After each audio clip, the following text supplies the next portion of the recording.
I mean, basically, it seems like this.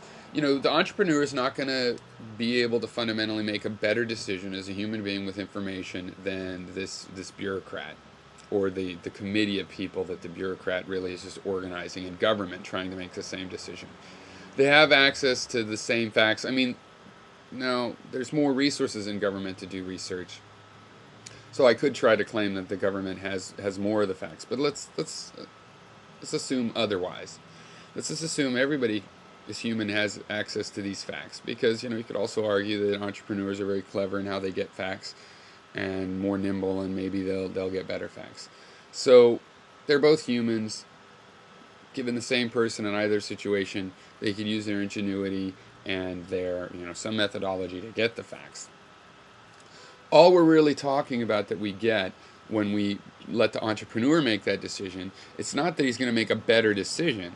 It's that he's going to take the risk, and we encapsulate the risk. So the money that's lost is all his. So he loses 100% of his money instead of the people losing, a fraction of their tax dollars. But see, he also gets to make a bunch of money if it does work out. So we say that's fair, and we've said he gets a reward and he gets a risk, and then we've encapsulated that. The thing is, with public infrastructure, we all need public infrastructure. It's not good enough to encapsulate. We want the infrastructure to be built. It's not about making sure that the right person gets blamed and punished. We're all going to be punished if we don't build some roads. So we make this judgment and commit to it in such a way that the road is a reliable part of our infrastructure.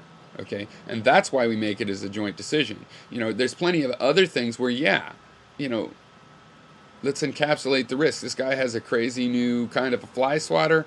Great. He either gets the reward and the risk it's all his. But if we need roads and something that's an infrastructure, we need water and education and things that we've decided we all need to survive, those things we do need to plan for. And it's not about, we just need to make sure that the right people are blamed when there's a mistake. No, we're going to share the mistakes and we're going to share the successes because we're going to share the infrastructure. Just this picture of the market is so disciplined of a type of feedback. It is totally undisciplined. A market's nothing like what you see in a lab where somebody carefully sets up a situation and watches how it goes. It's fucking chaos. It's as disciplined as a herd of buffalo running from a predator. Yeah, it goes in one direction. It's super powerful, but discipline is not really what comes to mind. It's fucking havoc, okay? And the end results are important, and there's a gritty reality to it, and I appreciate it, and I believe in markets.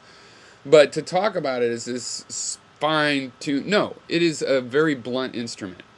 Waiting for the market to decide where a road is going to be built is a very blunt, slow instrument, okay? Very slow compared to a municipality that can see the potential using engineering and scientific principles and the will of the people as voiced by the citizens themselves, and can all look and say, yeah, that'd be a good idea, far before somebody can come along and make sure that it's profitable as purely a business venture because of the way you would recoup those costs. Because if two municipalities connect themselves with a road, those towns are going to grow. The towns are going to benefit, okay? So not all that money is going to go straight to the road builder. No, it's the towns that are benefiting and growing. And the road builder has to figure out, hey, how can I make money off of that town growing? And it might not be directly off of charging for access to the road. It might be by being those towns and benefiting that way. And that's why they're the ones that do it. Okay, so the end is that you just need to defend this concept you have of the market discipline being so clear. No, I don't think that's any better than the discipline a bunch of engineers have when they're deciding to build something for some reason. If they have the resources to do so and the resources to eat and survive while they do so, they're going to think about quality in a very direct way, and a much, much, much more direct way than any market that is just this. You're just letting stuff bubble around and then saying, well, whatever happens, that was the wisdom. No, what? You're going to have to defend this idea that the market is so perfect and so efficient, because it's simply something I do not see. I do not see that. The market is really messy. It does lots of silly things. The main advantage of it is that there's a certain amount of freedom. Interventionism and authoritarianism, can walk hand in hand, and it's nice to not have to touch something. So when you can leave it to itself, fine. That's like the forest. The forest, beautiful place. If you can leave it to itself, do that. The animals are going to work it out. They've got a system. Leave it to itself, fine. But you need a house? No, you don't just leave it as the forest. You're going to build a house. Okay, you need a society and a culture. You're going to build that kind of stuff, okay? That isn't stuff you just leave and it works out best when it's left alone. Not in my opinion. And so just saying it's a market. And then we haven't even gotten into this whole thing of to even have a market, it's a game system. Somehow, the rules of this market have to be invented and then put in place. So how is that done? That's supposed to be left just the market of rules, the market of markets, infinitely regressing. No, there's going to have to be an intentional will to create markets and create systems that benefit us, and that includes engineering infrastructure.